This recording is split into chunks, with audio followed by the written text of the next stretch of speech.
پرویز مشرف کے وکیل ایڈوکیٹ مخدوم علی خان بھی چیخ اٹھے ہیں غیر آئینی 26ویں ترمیم پر۔ 26ویں ترمیم کا مقدمہ چلنے جا رہا ہے جو کہ اس صدی کا سب سے بڑا مقدمہ ہے۔ پہلی بار دیکھ رہے ہیں کہ ججز کو لانا، ان کو کیس میں بٹھانا، ان کے بینچز بنانے کا اختیار ایگزیکٹو کے ہاتھ چلا گیا ہے۔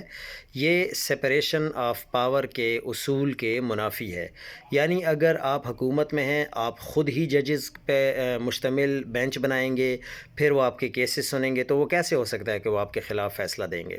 ججز جو کیس سن رہے ہوتے ہیں، ان سے مقدمہ چھین لینا اور نیا بینچ بنانے کا اختیار بھی جوڈیشل کمیشن کو دے دیا گیا ہے۔ یہ دنیا میں کہیں بھی نہیں ہوتا۔